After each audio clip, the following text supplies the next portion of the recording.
What's up? I'm back with another video, and this one I wanted to take a step back and just talk about who I am. I realize I've been sharing things seemingly randomly. I mean, I'll share about the food I'm eating. I share about like my living circumstances right now. I'm in one of my favorite Airbnbs that I've come back to for the weekend. And I think I share a little bit about my juicing journey, my travels. I haven't shared a while about gardening, obviously, because I'm not in a stationary, settled place. So there's nowhere for me to grow the food and the plants that I like to grow, but that's okay. This is just temporary. Like I said before, this is 4 months down and 2, I hope, to go. But if not, I'll just keep it going.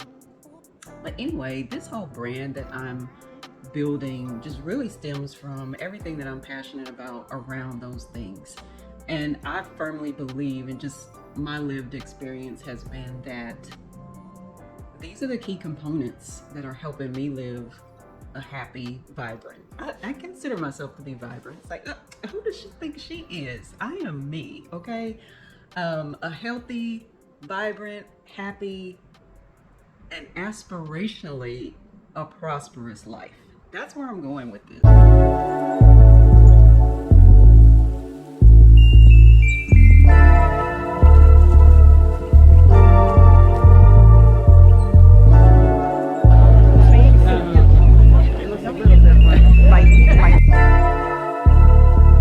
started this whole journey a while back, and it was happenstance in a sense, but I think what I realize now is just something that was meant to be. And I went on a 3-day juice fast at the beginning of the year after partying, binge eating, all the things that come with all the things that used to come with celebrating the holidays. For me, what I thought was going to happen was that after the 3 days, I would lose a little bit of weight and just be able to reset after, the holidays. But what happened with the juice fast was a little bit different. It was a little bit of a different outcome than what I expected.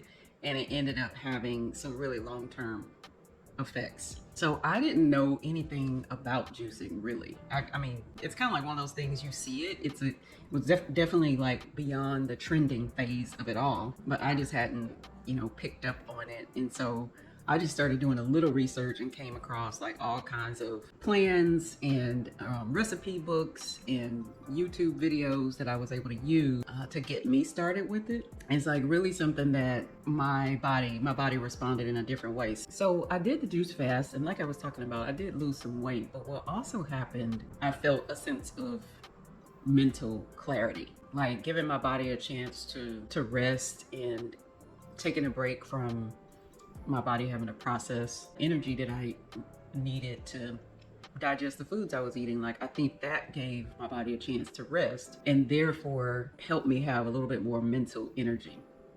And what I mean by that is I was a little bit more clear and had more mental energy, like to get things done. And that cleared up space for me to think about going alcohol free altogether, because I was fasting from alcohol for those 3 days. And it's not like I drink every day. So how do I really explain, like, I think it was the influx of natural fruits, vegetables, the vitamins and minerals that I was just flooding my system with. So it was a full-on like cleanse and detox, and gave me like this clean slate. And I noticed that I started craving more of the natural, like more raw vegetables, raw fruit, just kind of craving those things more and more. So it was like a compounding effect. So I went on the juice fast. I got more benefits. I got benefits outside of just, losing weight and being able to detox, but I also had this renewed sense of clarity that opened me up to seeing like other things that I could potentially do. So I started craving alcohol less. And the thing that's hard about that is alcohol, like drinking, having a glass of wine, nothing wrong with it whatsoever. But when you step away from it for a while, you start to notice how much pressure, how much social pressure and expectation there really is around, having a drink or drinking within a group of people, just that is that, as part of normal life.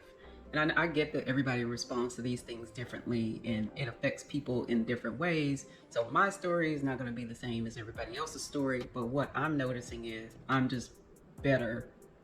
I'm able to be better without the alcohol. What I want to be able to do is get into a space where everybody's individual choice can be honored and respected, and in a way that's not just threatening. I think threatening is the word that I want to use. I just want to be in a space where the personal choices I make is not a threat to the people that are around me. And that gets into a whole nother, a whole nother like realm. That's a whole nother area of discussion. So I'll just get back to how after going on the juice fast, I definitely had more mental energy, more clarity, and it opened me up to, you know, trying what other improvements that I could actually make. So for me, that next step was reducing and removing like the amounts of alcohol that I was drinking, because I definitely identified as being a social drinker, and it was just a part of how you ended a long week. There's no better way to end the week than having that margarita or that glass of wine on a Friday night. Like, that's what Friday nights were for. But I realized it was kind of like putting me into this cycle of dealing with stress in a way that wasn't really resolving what I needed to resolve. I felt so much better after going on the juice fast, and I wanted to know, like, okay, well, what else could I do? What more is there? And I came across this challenge of 1 year no beer. And it was a movement, just this program that came out of this group from the UK. Thank God for social media. You know, that's another thing. Social media is definitely a positive. It can be a positive aspect, you know, of our lives. It's a part of our lives. It's not going anywhere. You know, it's a good thing, and then it can be a bad thing if you let it be. But what I'm grateful for with social media is that, like, finding programs like this, like, I probably would not have come across something like that if I weren't searching for alcohol-free recipes, you know, on Facebook or Instagram. So I came across the 1 year no beer program, the challenge, and I decided, you know what, there are groups of people who are doing it in community, but since I'm over here in the States and I haven't seen any other groups who are doing this, like in Texas or locally, even in Houston, I'm gonna just try this on my own. I launched this like campaign at the beginning of the year. It was 2017. I decided, like, look, for the next 365 days, I'm just gonna go without alcohol. It was not as hard as I thought it would be. I think, you know, just physically, like, having a drink, I wasn't really doing it because I needed to. I was doing it just because it was something that I felt like was a part of my life. It was more like out of habit and out of routine. Like I was saying, like Friday after a long week, like, what do? There's nothing else to do but have a margarita. Like, that's what you do at the end of the week. But that whole year, it was helping me be more intentional with my time, and helping me be more intentional about the choices I was making, and then really being able to experience having fun, or having that like exhilaration, or whatever happens when you're somewhere with a group of people you like and you're enjoying yourself and you're having fun, like whatever that feeling is. Like, I was still experiencing that, and it just so happened to be without alcohol. So the more and more that happened, it started to occur to me, like, all of this that we're seeking can be had, and it doesn't involve having a margarita or a glass of wine or beer. That's not what's producing that feeling. It's something that's already inside of me or you or whoever. It's masked because we're in the habit of drinking as a way to have fun. Now, this is gonna piss some people off. Like, this is going to be so irritating. It's going to be so threatening. It's going to be so just unconventional. And people don't like to hear this. And it's one of the reasons why I kind of hold back on some of this stuff, because the last thing I want to do is feel like I'm infringing upon somebody else's like way of life, or being judgmental, or telling people what they can and cannot do, or telling them that what they're doing is, or pointing out what they're doing is causing harm in their lives. Like, I want to be able to avoid that at all costs. But working through a way to tell my story and just have it as let people know, like, this is also an option. This is also a lifestyle that you can pick up if you so choose to do that. And I think that's where I leave it. This is my experience. This is what worked for me. It's not necessarily what's going to be the answer, the solution, the silver bullet. Like, it's not that for the next person. This is just my experience and what's helped me and what I'll share with anybody who cares to listen or hear it. So 1 year no beer, with all the benefits and all the just kind of the improved, health aspects, mental health specifically, being able to regulate my emotions, being able to better handle stressful situations, also left me thinking, what else is there? What else could I do and further improve? And the one thing I'll say about the 1 year no beer challenge is that I had more confidence in my physical ability and just like that mental clarity. And I started remembering things that I was able to do before. Like, oh, by the way, I was running marathons. I haven't run a marathon, just being in the day-to-day, kind of like the throes of life and work and responsibilities. And I haven't taken time out to remember those things and take time out for those things that I really like to do. So during the 1 year no beer, I just so happened to also start training for the Berlin Marathon and ended up doing that in late 2017.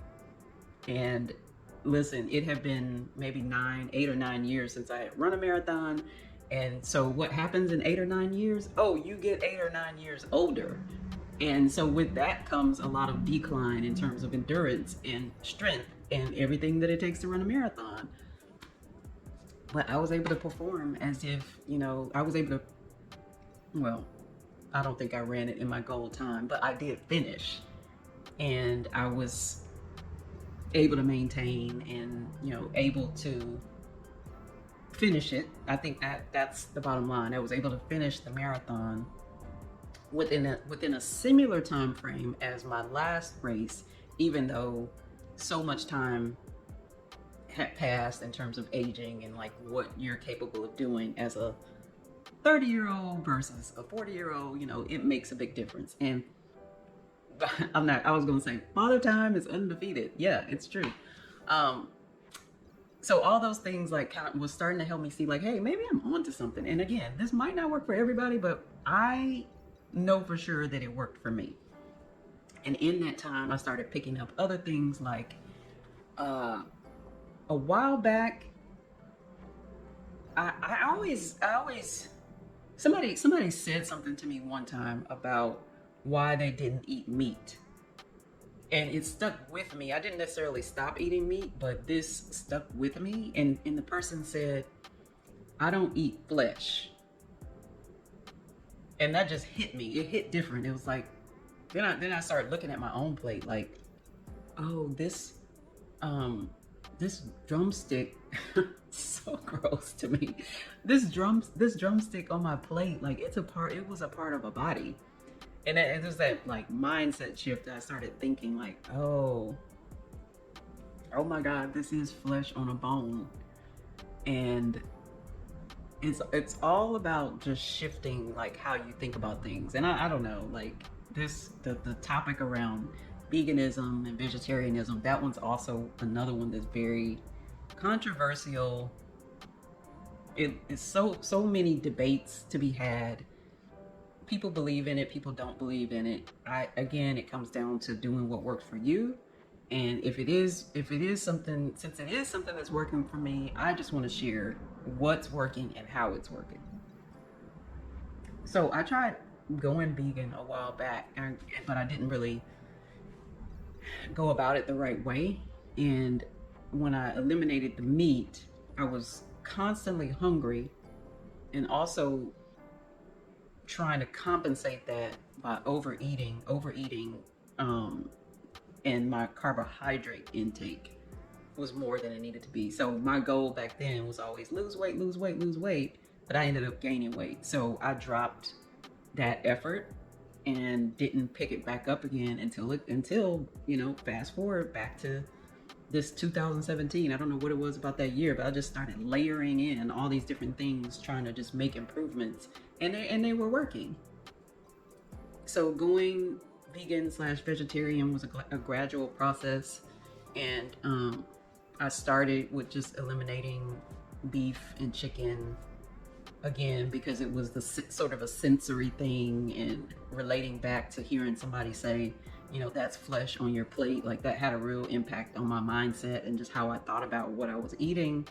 And then you start watching all the documentaries and they show you how this meat is processed and the conditions of these animal factory operations, and just what they have to do to produce meat in these mass quantities. And you start to ask yourself, okay, how is this affecting me? And I knew that I thought about what happens when I drink a glass of juice, fruits and vegetables. Well, it gives me like this rush of energy, and it just feels like my, insides are being cleansed, and then I have this mental clarity. Well, what's happening when I eat the meat? It's also having an effect. If I'm taking in the hormones and the antibiotics and all of the chemicals that are being fed, to these animals, and all the pesticides that are used to treat the food that the animals are then eating, like what effect is that having on me if I'm eating it and my body is having to break it down and digest it?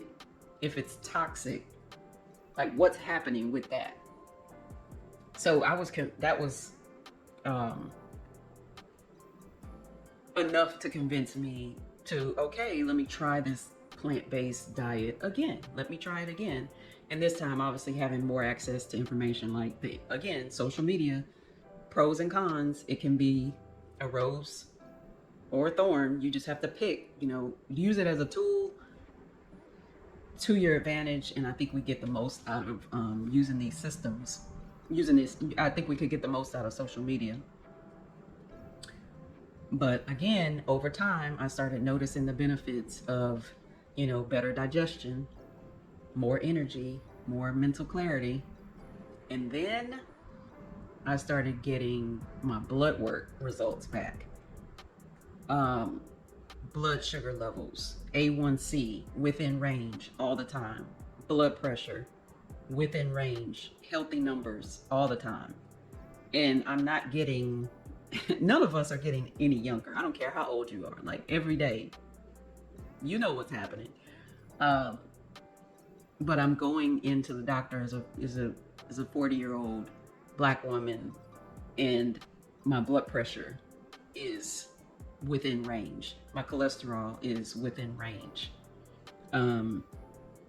It's all green lights up and down the biometric screening. So that's the data that I needed. And I know when you search on benefits of eating a plant-based diet, you're going to come up with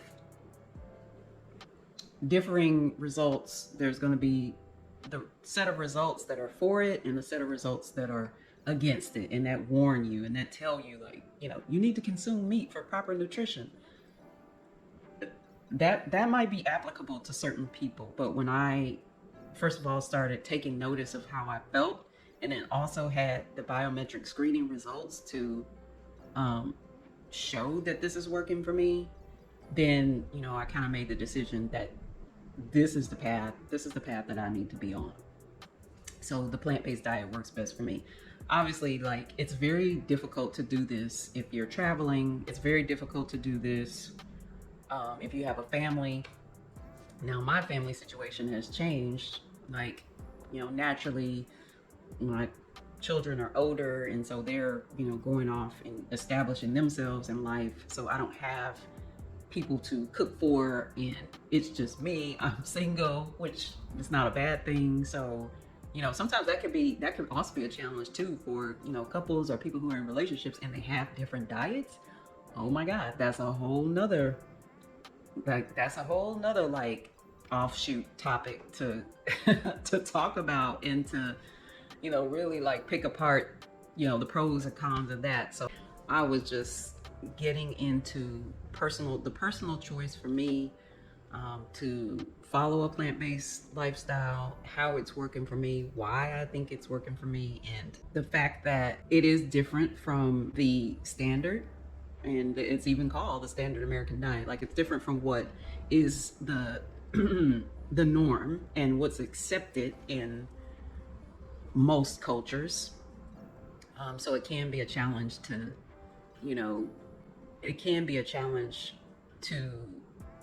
represent that, or kind of show the benefits of it, or, and it's not that I'm trying to persuade anybody to change what they're doing. But I do want to speak out and just share my own conviction around why this could work and how it's working for me. So I went from juicing to living alcohol free to really committing to live a plant-based lifestyle. While there's some challenges depending on what your routine is. Like for me, I always run into a bit of a snag with traveling because you go to different places, and if you're eating out, there's no guarantee on how your food's being prepared, if there's cross-contamination. Like, yeah, have I, in the past 6 years, have I ingested some dairy?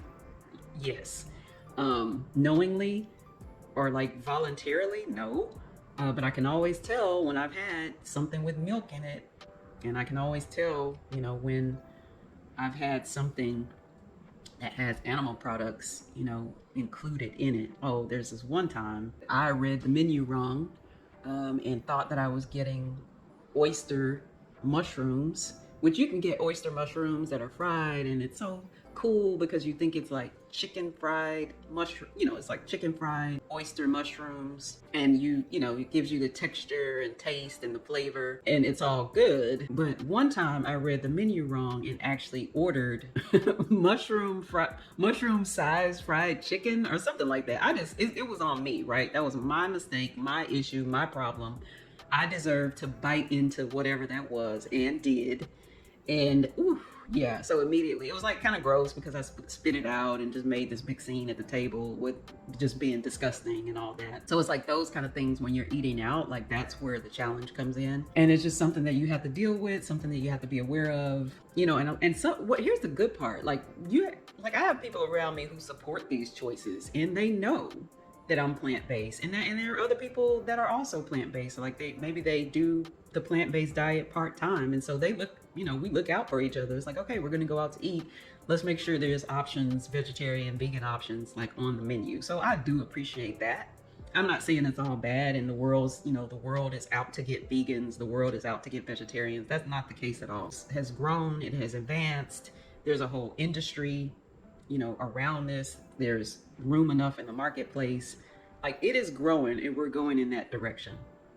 And brands are like a whole hell of a lot more inclusive. I'm glad that I became plant-based when I did, because I remember back in the day going to it was the International Festival in Houston, like back in the 90s. And there'd always be like this one booth, and it was the vegan booth. It was the vegan people, and it was so extreme. It was like, does it have to be this manic in the sense of they would wear these blood-stained costumes, like would be dressed in cow skins but stained with blood, and they would have their protest signs. Like, that's all I remember about what vegan vegetarianism is, and it just felt like something that was so extreme.